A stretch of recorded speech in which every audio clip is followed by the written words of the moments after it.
With the 2023 MLS season less than a week away, it is finally time for the most accurate Western Conference predictions on the internet. For those of you who don't know me, welcome. My name is Justin and I am an MLS journalist, mainly covering LAFC, so I do know a little bit about this Western Conference. And we can start in last place, where I have the Houston Dynamo finishing in 14th. They renamed their stadium Shell Energy Stadium and have an influx of cash as a result. They did spend $1.5 million on Amine Bassi, and for their sake, he better be incredible, because that is all they spent with their money after losing not only their captain, but about 5 other very significant players to that team. It is going to be a disaster. That back line is absolutely in shambles, with their best fullbacks that they signed both extremely injury prone in Franco Escobar and Brad Smith, with Brad Smith currently being injured heading into the season. Their big DP signing, Hector Herrera, has been terrible since arriving in MLS. The man simply does not want to run, and the Houston Dynamo have no depth at all. I could go on and on and on about all the problems, but I'll stop here and just say they are finishing in last place. You can book it now. Just avoiding last place in the Western Conference, in 13th, I have Vancouver Whitecaps, who I actually do really like the look of their midfield, especially after the addition of Julian Gressel late last year. I think that they have good defensive presence, and they can also get that creativity going forward down the wings. However, they only have Brian White up top to score those goals, and that just simply is not good enough. They won't be able to put the ball in the back of the net. They also have a depth problem even in midfield, but that depth problem is even more apparent when you look at their back line. A couple injuries to this Vancouver team, and they could go on a major losing skid. You can see it a mile away, so there is just no way that they're going to have a good season, and I have them in 13th. In 12th place, I have Real Salt Lake, and I really hate to do this to them because I love the signing of Carlos Andres Gomez. For those of you who watched my previous videos, I hyped him up as one of the best cheap young players in the entire world. But replacing Cordova with Danny Musovski is simply not good enough. I do like Danny Musovski, but just not a sufficient replacement. And I do rate Diego Luna heavily in midfield. I think he is extremely fun to watch and great creatively going forward. But I actually do think Real Salt Lake are holding him back because he doesn't really fit the system in any way that they're trying to play there. So I don't think he's going to get minutes in order to benefit the team or himself. To me, it's just overall an uninspiring team that's going to have a dull season. Hopefully they'll have a couple bright moments from those youngsters that I mentioned, but 12th place seems very logical for me. In 11th place will be the expansion side this season, St. Louis City FC, and I know everybody is putting them in last place, but not me. And why not me? Because I'm one of the people who actually has gotten to see them play so far. I got to see them in preseason at the Coachella Invitational, where they dominated the game against Vancouver, who, yes, are not a very good team. But we saw a very, very clear style of play from St. Louis early on under Bradley Carnell. They want to play out of the back. They want to press really, really high with that front line. And they do have a solid core. Roman Berkey is as good of a leader as you're going to get in the goalkeeper position in MLS. He was constantly yelling at his team the entire preseason match. He has Tim Parker in front of them, who they took from Dallas, of course, was their captain there, and is going to be one of the leaders in St. Louis and knows what the MLS is all about. So it's not as if it's just completely new players to this league. The issue for them will be up front and putting the ball in the back of the net.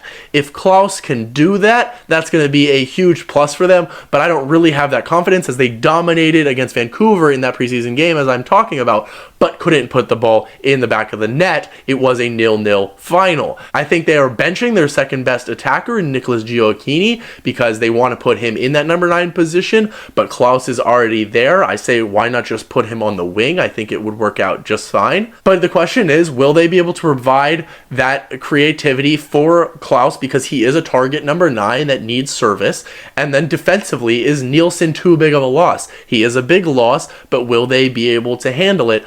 I think the style of play will suit them. I think that they'll be able to find some big moments and some big and memorable wins in their first season. No, they're not going to be competing for the playoffs, but they're also not going to be bottom of the Western Conference. They're going to finish in 11th.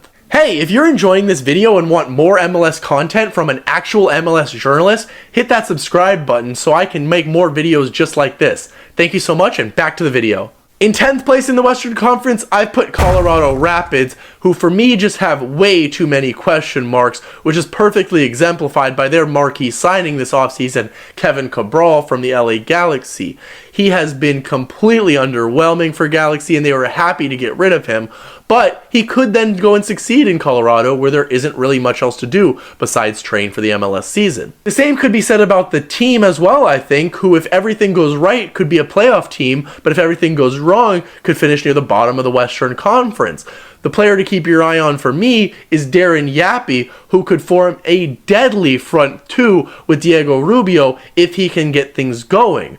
But of course, the issue for Colorado last season was defensively, as they conceded the joint most goals in the entire Western Conference. They brought in Andreas Maxo to address this problem, and hopefully he will help out, but I still think that they're going to have problems defensively and concede in bunches. So for that reason, they are not a playoff team for me. In 9th place is Minnesota United, who had very little change this offseason, so there isn't really much to talk about. But when you're not going forward, you're going backward as a team. So they're going to have a dull season with some ups and some lows, but they are not going to make the playoffs because they didn't make enough moves this offseason to deserve that. They're going backwards. 9th place. Just missing out on the playoffs in the Western Conference. In 8th place, I have Sporting Kansas City, who are another team that didn't make very many moves this offseason. They are relying on the return of Alan Pulido and Gadi Kinda from injury to revitalize that team and return them to being a top team.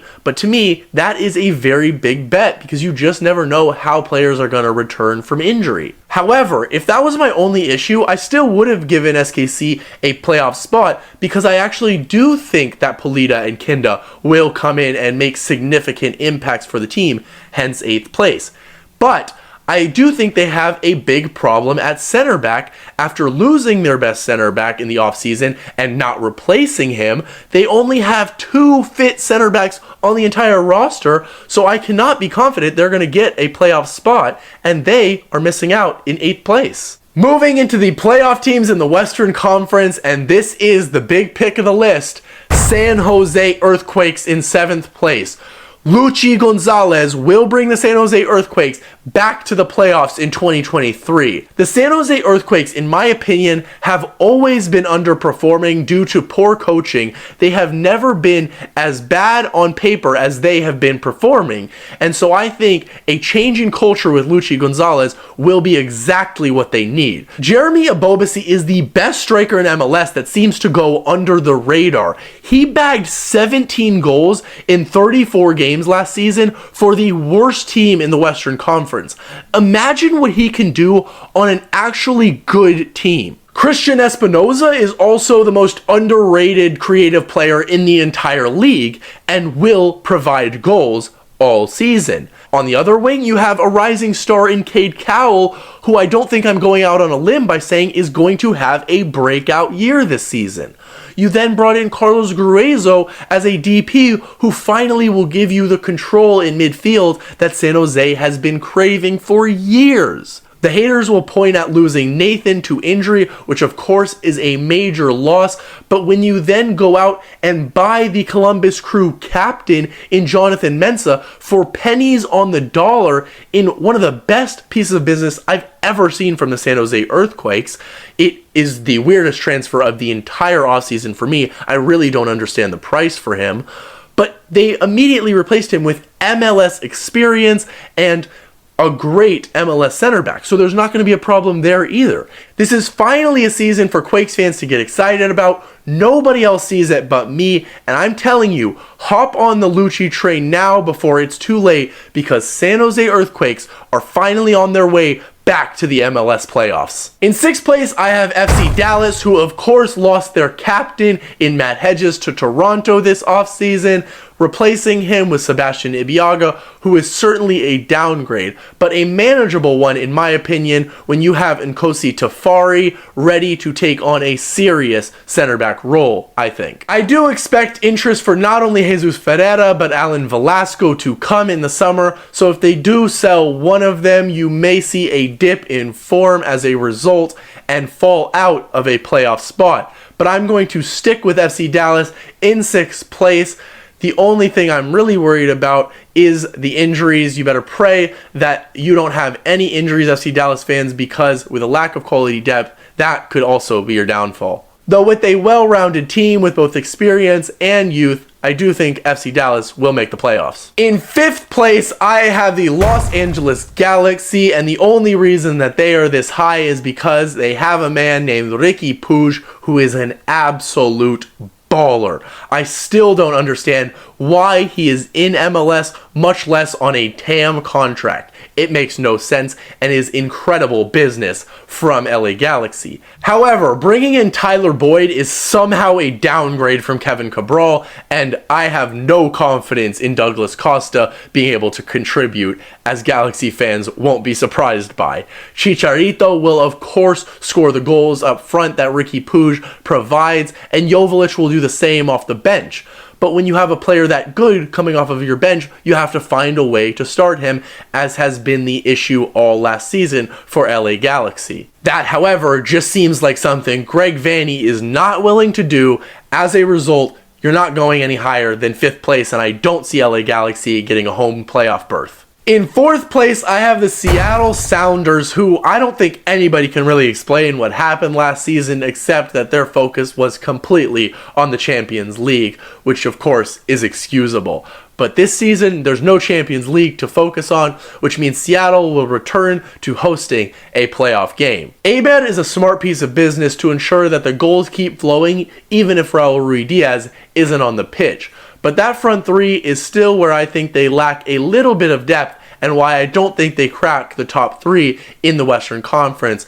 But they will be returning to the Seattle Sounders that we all know, and they will get that home playoff berth in 4th place. In 3rd place, I have the defending Supporters Shield and MLS Cup double winners, LAFC, who I still think will be the best team in the Western Conference, but I have them in 3rd place because, similar to Seattle Sounders last year, their focus will be winning the CONCACAF Champions League and all the other competitions that they are in ahead of the Supporters Shield and the MLS season. I think if you asked LAFC fans, out of the 5 competitions that they are in, the Supporters Shield would be their least priority. Chicho Arango, of course, is a massive loss for LAFC, and they were really forced to sell him due to financial issues, but I think he has been the best number 9 in the league since Tati Castellanos left. And so they're going to have to figure out a way to replace him, probably in the summer. But they do, of course, now have Denny Bawanga, who joined at the end of last season, scoring the goal that won them the Supporters Shield in Portland. And I think he is going to be that guy for LAFC this season, scoring even more goals than Carlos Vela. I would also keep an eye out for 20-year-old Stipe Biuk, who they signed as a U22 initiative player from Hajduk Split in Croatia this offseason. I expect him to be starting and really fighting for that starting spot with Quadwell Poku, but I think he'll win that battle and be a heavy contributor for LAFC, looking to get what they didn't get from Brian Rodriguez. And then, of course, you look at the back line, they solidified even more, bringing in Aaron Long, the former USL and MLS Defender of the Year from New York Red Bull. He will surely be a rock at the back all season for LAFC. With all that MLS experience, I expect him to mainly be starting in that competition, and all of this equates to LAFC being focused on all these other competitions while still sliding in comfortably to a home playoff berth in the MLS playoffs. In 2nd place, I have Portland Timbers, and this may seem high to some of you, but Portland have the highest percentage of returning minutes of any team in the league this season, which means that they have the chemistry built and they are ready to go. Of course, Tuiloma is going to need some replacing in that center back position, but they got a fantastic price for them, so I'm sure that they can find an upgrade with that money. Mosquera will also be a difference maker for Portland this year, in my opinion, but this prediction is all about their $10 million signing from FC Midtjylland. Evander is going to change Portland completely. They're already a team that likes to attack quickly and be direct, and with Evander playing quarterback, MLS defenses do not have a chance. I watched this team absolutely destroy LA Galaxy in preseason at the Coachella Invitational, and while preseason isn't really something to draw by, they were just so fluid, knew each other so well, and were banging in goals. I expect the same in the regular season, and Portland to smash up the Western Conference en route to a second place finish. In first place, the winners of the 2023 MLS Western Conference, Austin FC. It is finally your time. All that Austin FC fans want is to finish first, and this year is finally their year. They've given their talisman Driussi Dior that new contract, so he'll be happy and firing on all cylinders. They of course did lose Ruben Gabrielsen in that center back position, but they brought in Amro Tarek and Leo Vasanen to fill that gap. Defensively was their issue last year, and I think that those two can really solve that problem. They also brought Lundqvist in that left back position to compete with Gallagher and really solidify the back line, which is of course what they need. So I think they should be more defensively solid, concede fewer goals, and of course pour in goals at the other end while racking up the most points in the Western Conference en route to finally finishing first in the MLS Western Conference in 2023. Congratulations, Austin FC fans. Thank you so much for watching. If you enjoyed the video, please drop a like and subscription, and don't forget to check out my Eastern Conference predictions right here. I will see you next time.